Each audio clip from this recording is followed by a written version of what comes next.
con này chưa là nguyên hạt quả. À, cho tự nhiên đi. Con đi kia mà xanh nhỉ.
มั่ง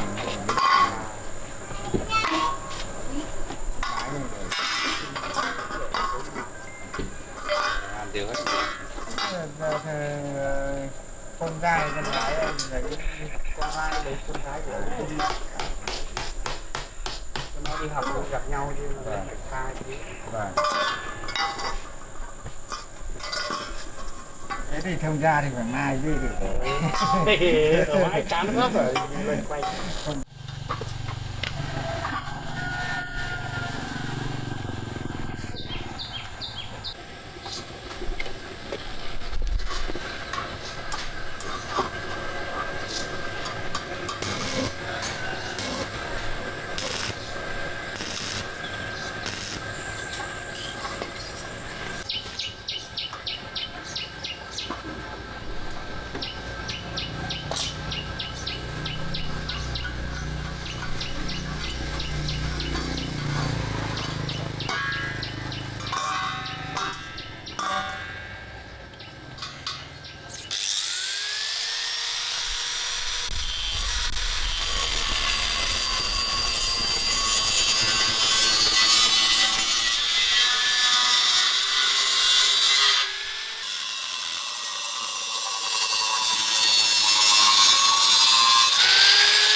Nào nó nói ra có gì quên nữa em quên em sẽ ra nó bảo đúng rồi hôm nào mà có ngay có cầu bình mua gọi ra lấy con được khác không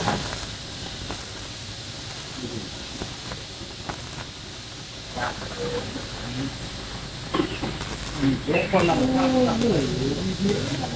ba bốn mươi cái gì đi lên cái xe đó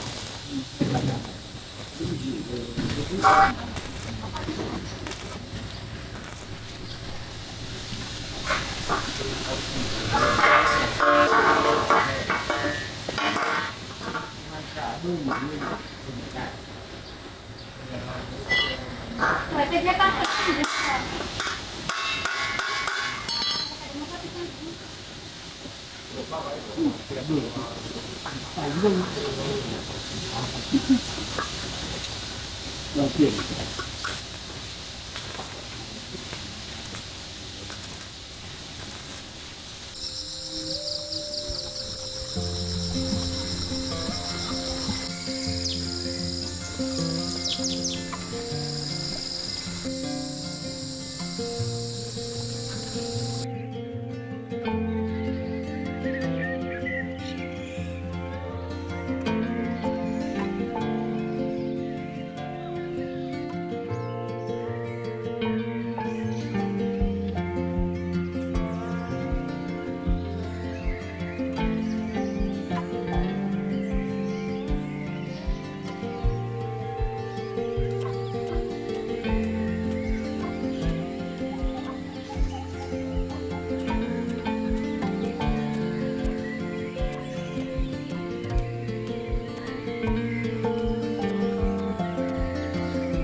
Con chúng ta chơi với bà đấy à con?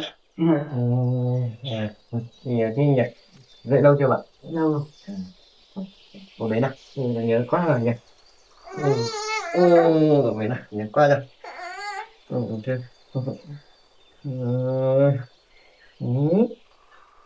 Về nhà với bà ngoan không bà? Ngon lắm. Vâng.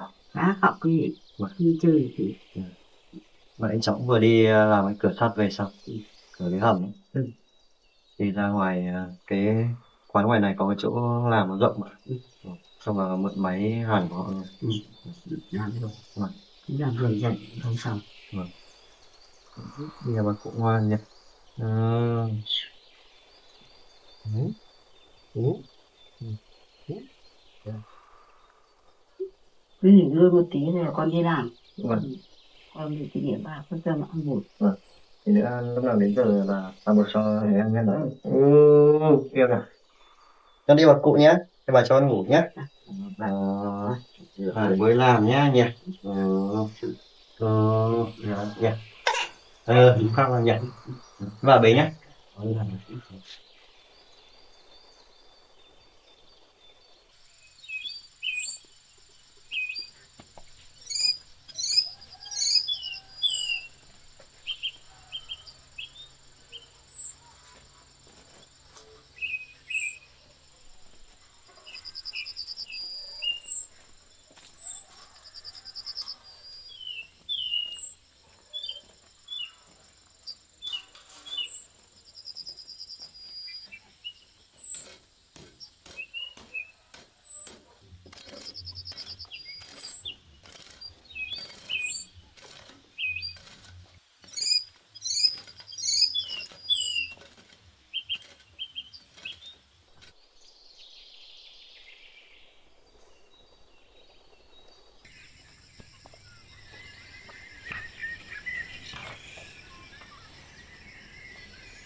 luôn em luôn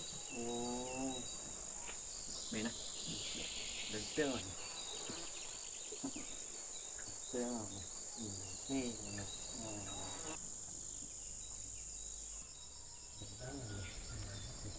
trong nhà nhé trong nhà giỏi nhé trong nhà ngoan nhé như này lên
Thôi chú đang ở bố đang chơi à con?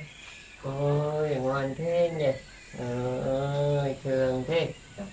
Của bé tí nào. Rồi nhớ quá nhỉ. Bố làm được mãi xong cậu. Đây là cái mắt của nó này. Mắt này, mũi này nhỉ. Mồm này nhỉ. Yêu không? Yêu không? Thích đồ chơi này không? Đây nhỉ. Gọn quá nhỉ. Nhà suốt chứ nhỉ. Nhà bà cụ suốt nhỉ. Nhiều quá.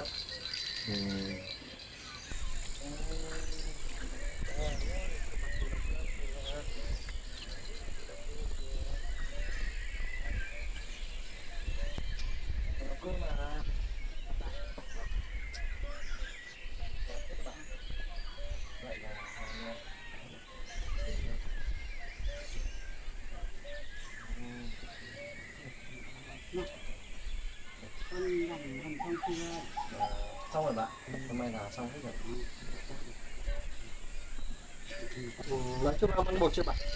Con nó ăn rồi. Vâng, ăn rồi. Ngoan nhỉ. Bà cụ suốt bún gà nhỉ. Rồi.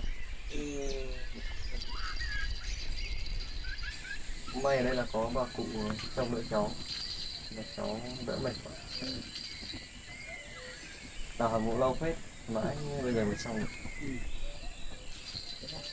Vâng. Thế bà cụ nấu cơm nhé. Cháu cho em bé đi chơi một tí. Con nó không chơi. Để bé đi không chơi này nó thích không? Nấu cơm nhé.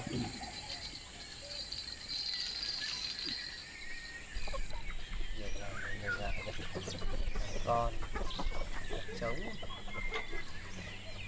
con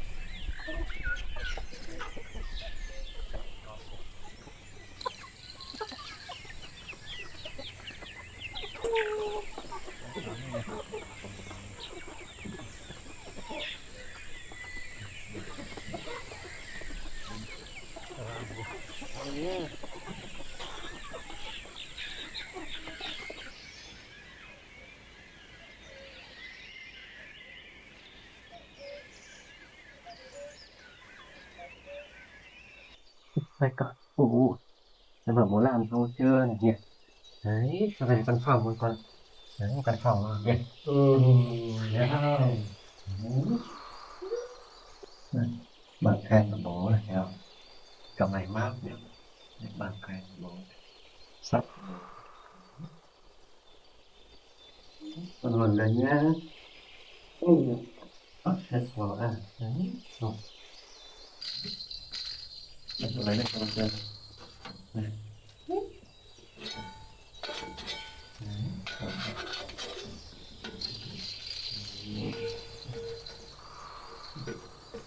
Rồi con nhé.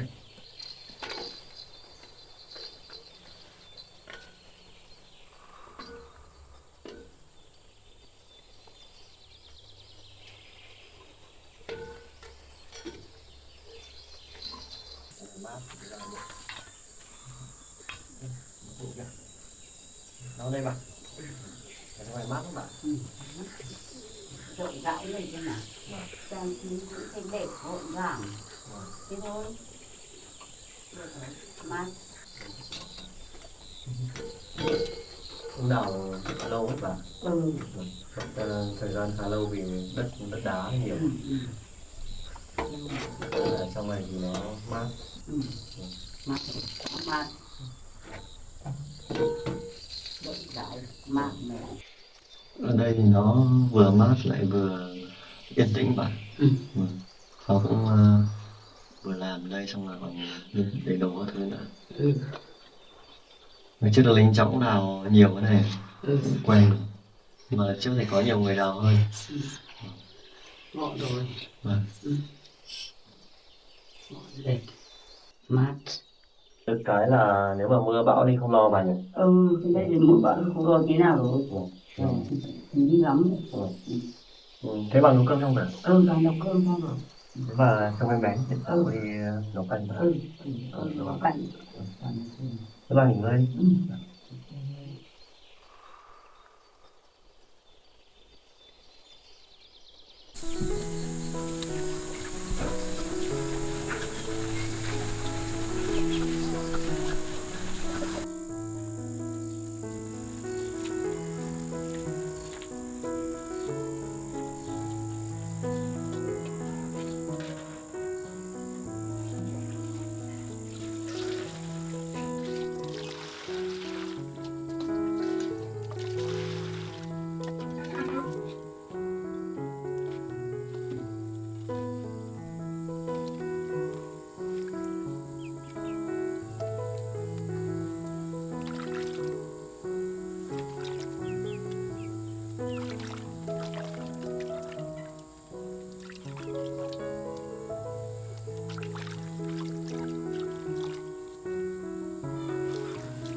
Bà ngoại ăn cơm rồi.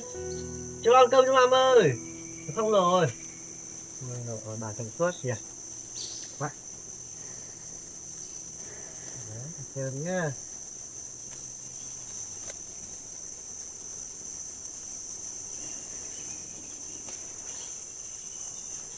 Thôi cơm ơi nha. Muộn rồi nha. Cháu đói chưa bà? Muộn rồi.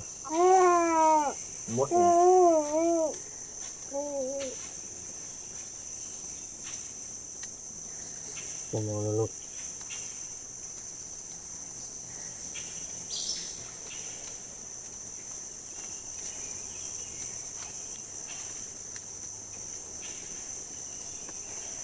Đi cơm đi. À. Có bà bè cho bé chút lọt cho. Làm cơm nhá. Ô, để bố nhá. Con này bố nhá. Bố cũng ăn nhiều vào nhá.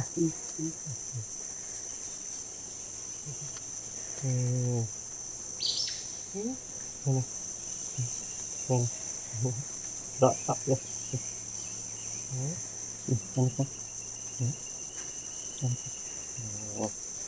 Đó nhá. Phụ lấy bột lấy sữa cho ăn. Vâng. Ngon hết của. Ăn nhiều.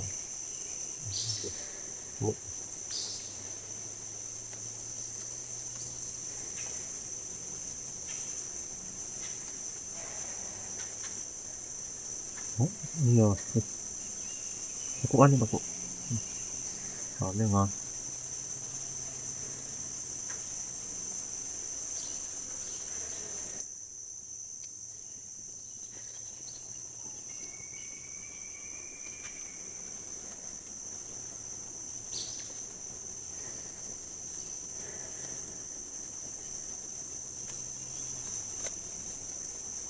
Được rồi đó. Vâng, ngon này. Vâng. Vâng. Đấy. Rồi. Rồi, ăn ngon nhá. Thật, bà cụ ăn cái em là cụ đá lốt. Cái làm ăn này bố ăn này con. Đấy, mọc ra không ăn được rồi kìa. Ngon thế. Có mệt không? Có mệt không? Cũng mệt đấy bạn. Nhưng mà cũng được nghỉ ngơi đợi được. Làm xong cho thấy thoải mái hơn. Tôi tỉnh. Mà cũng xong rồi. Vâng. Chúng mình cũng làm một trận một mình. Hôm nay có bà chồng con bé của cháu. Rồi. Nó tươi con. Chúng ta biết ăn rồi bạn. Thật ra.